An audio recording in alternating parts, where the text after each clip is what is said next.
உணவு எப்படி மருந்தாக முடியும்? உணவு என்பது கொண்டாட்டம், பிடிச்சதை சாப்பிடணும், சந்தோஷமா இருக்கணும். அதை விட்டுவிட்டு அதை எப்படி நாங்க மருந்தா சாப்பிட முடியும்? அதை எவ்வளவு நாளைக்கு திங்கிறது? ஏதாச்சும் புது புது உணவை கண்டுபிடிச்சு தின்னா தாண்டா நானும் முன்னேறும். உணவே மருந்து என்று நீங்கள் சொல்லுவதற்கு ஒரு காரணம் இருக்கும்ல. தமிழர் வாழ்வில் உணவு எப்படி மருந்தாக இருக்கிறது? நீ கேட்கறதுனால சொல்றேன். சொல்லு. டெய்லி சாப்பிட்ற ரசம், அதில் மிளகு சீரகம், நான் திப்பிலி ஒன்று எப்பயுமே லைட்டாக ஆட் பண்ணுவேன். அந்த மாதிரி நம்ம லைஃப் ஸ்டைலில் டெய்லி கொண்டு வந்து பசங்களுக்கு கொடுக்கும்போது கொஞ்சம் கொஞ்சமாக இம்யூனிட்டி டெவலப் ஆகும். மோரில் பெருங்காயம் போடுறது, பட் அவங்களுக்கு அது தெரியாது. நாளைக்கு அந்த இம்யூனிட்டி டெவலப் ஆகும்போது சீக்கிரம் கோல்ட் கேட்ச் ஆகாது. அந்த மாதிரி அவங்க ப்ராப்ளம்ஸ் வராமல் அவங்கள பார்த்துக்கலாம். இதெல்லாம் எப்படின்னு எல்லாம் தொலைநோக்கு பார்வையோட போகணும்டா. மார்னிங் வந்து நான் மோர் எடுத்துப்பேன். அந்த மோரோட வந்து ஆம்லா வந்து டெய்லி வந்து இது பண்ணும்போது கட் ஹெல்த் வந்து ரொம்ப நல்லா இருக்கும் சார். ஆம்லானா நெல்லிக்காய். அப்படின்னா ஆபரேஷனா? நெல்லிக்காய், இஞ்சி, மோர், அதுக்கப்புறம் சீரகம், அதுக்கப்புறம் பெருங்காயம். இது வந்து என்னுடைய மார்னிங் நான் பிரேக்ஃபாஸ்ட் சாப்பிட்டுட்டு என்னுடைய ஹஸ்பண்ட் எனக்கு மாமியாருக்கு எல்லாருக்குமே வந்து ஒரு கிளாஸ் கொடுத்துருவேன். எல்லாம் ரெடியா? எப்போ ரெடி. வந்து டேஸ்ட் பாருங்க. காலையில் சத்து மாவு கஞ்சி அப்படின்னு சொல்லுவாங்க. நான் வீட்டிலே வந்து ஒரு 40 இன்க்ரீடியன்ஸ் போட்டு பெரிய விஷயம்.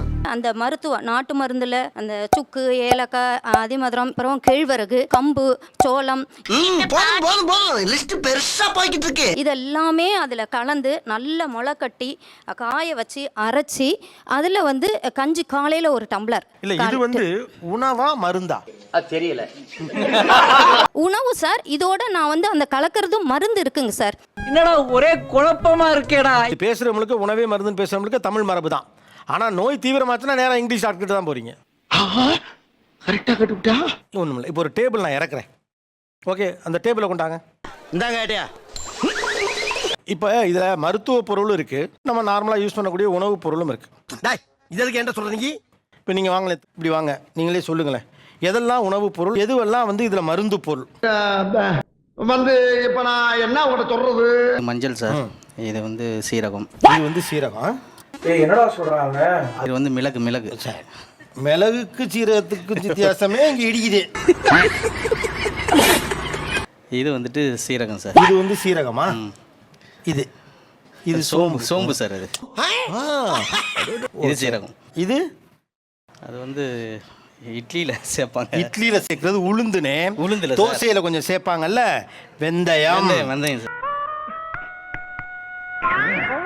தெரியல சார், ஞாபகம் இல்லை. விஜய் டிவில பல்பொடி விளம்பரம் போடுறப்பெல்லாம் போடுவானுங்களா?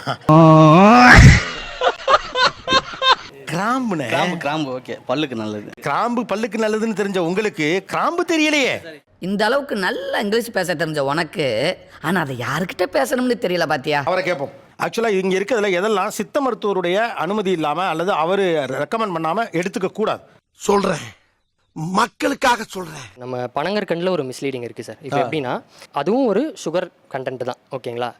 என்னடா சொல்ற? ரெண்டுக்கும் டிஃபரன்ஸ் இருக்குது. அது வந்து கரும்புலேருந்து கிடைக்கக்கூடியது, அதில் இருக்கக்கூடிய ஃபைட்டோ கெமிக்கல்ஸ் வேறு மாதிரி இருக்கும்.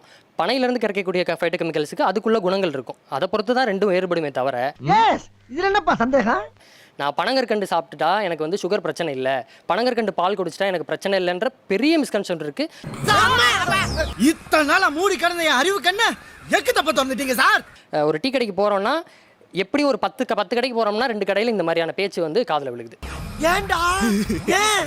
என்ன விஷயம்னா, இப்போ நீங்கள் புதுசாக இது வரைக்கும் உங்கள் பழக்கத்திலே இல்லாமல் ஒரு விஷயத்த ஸ்டார்ட் பண்ண போகிறீங்க அப்படின்னா சரியான அறிவுறுத்தலின்படி அதை தொடங்கி அது ஒத்துக்குதா இல்லையான்னு பார்த்து அதுக்கப்புறம் நீங்கள் தொடங்குறது உங்கள் ஃபாலோஅப்பில் அதை வச்சுக்கலாம். ஓகே. ஓ அப்படியா விஷயம்? அவருடைய கன்சர்ன் என்னன்னா, தமிழ் உணவுக்குள் இருக்கும் மருந்துகளை சரியாக பயன்படுத்துகிற போது வரைக்கும் பிரச்சனை இல்லை. ஆனா இப்ப அந்த நிலை இல்லைங்கிறத ஒரு மருத்துவரா அவர் சுட்டி காட்ட முயற்சி பண்றாரு. அப்படிங்களா? ரொம்ப சந்தோஷம். நம்ம சேர்க்கிற டெய்லி நம்ம எல்லா உணவுல சேர்க்கல மஞ்சள், நம்ம எல்லா ஃபுட்லயும் அதை சேர்க்கிறோம். ஆமா, குக்கிங்னு ப்ராசஸ்ல அது தெரிஞ்ச தராமையே எல்லாத்துலயும் அது சேர்க்கிறோம். அது பேசிக் ஒரு இம்யூனிட்டி ஃபார்ம் பண்ணுது எல்லாத்துக்கும். Can you catch my point? Tell me. கோவில நல்லா வதக்கி அரைச்சு தாளிச்சு கொடுத்தா அந்த இட்லி நல்லா சாப்பிடுவாங்க. அதுல இஞ்சி தன்மை இருக்குன்றனால பசி தன்மை தூண்டும்.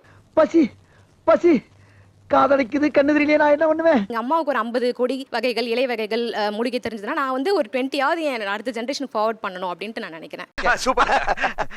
ஓகே, வேற மாப்பிள்ளை சம்பா, திணை, கருப்பு கவுனி, சிகப்பரிசின்னு சொல்லுவாங்களே. ஸோ இதெல்லாம் நம்ம வந்துட்டு மிக்ஸாவும் அரைச்சிக்கலாம், இல்லைனா இட்லி, தோசை இந்த மாதிரி செஞ்சும் சாப்பிடலாம். அப்படியா? ரொம்ப சந்தோஷம். விதவிதமான அரிசிகளில் மருத்துவ குணங்கள் இருக்கு. இல்லன்னா அரிசி கடை நடத்த முடியுமா? சார் நம்மளோட வாழ்வியலையும் சாமியையும் பிரிக்கவே முடியாது. இப்போ ஆடி கூழ் ஊத்துறாங்கன்னா ஆடி மாதம் பார்த்தீங்கன்னா சம்மர் சீசன் தான். கூழ்னா ஃபெர்மெண்டட் ஃபுட் தான். இது எல்லாமே வந்து மில்லட்ஸ், நம்ம உடம்புக்கு நல்லது, வெயிலுக்கு நல்லது. எப்படி சார் இவ்வளவு கரெக்டா சொல்றீங்க? எப்படி? நம்மளோட சாப்பாடு எல்லாமே ஃபெர்மெண்டட் தான். ஊறுகாய், தோசைக்கு மாவு அரைச்சாலும் சரி, பணியாரத்துக்கு மாவு அரைச்சாலும் சரி, நம்ம அன்றைக்கே சாப்பிட மாட்டோம். நைட்டே வச்சிருவோம். குட் பாக்டீரியா ஃபுல்லாக ஆன்டி மைக்ரோபியல் ஆக்டிவிட்டி எல்லாம் சேர்த்துருவோம். குட் பாக்டீரியா உள்ளே எடுத்துப்போம். இயற்கையாகவே நம்மளுக்கு அது இருக்குது. அடேங்கப்பா, ரொம்ப விவரமான பொண்ணாவும் இருக்கு. இப்போ பழைய சோறு கண்டிப்பாக நீங்கள் சொன்ன மாதிரி ஹெவியாக இருக்கும். ஆனால் பழைய தண்ணி குடிங்க. சாதத்தை ஊற வச்சு தண்ணி குடிச்சின்னா ரெஃப்ரெஷிங்காக இருக்கும்.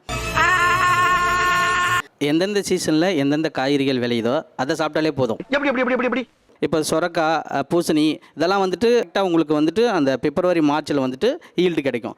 அப்போ அதை நம்ம சாப்பிடும்போது நமக்கு நீர் காய்கறிகள் எல்லாமே வந்துட்டு குளிர்ச்சி தரும். என்ன இவ்வளவு விஷயத்தை சொல்றீங்களே, யாருன்னு நீங்க?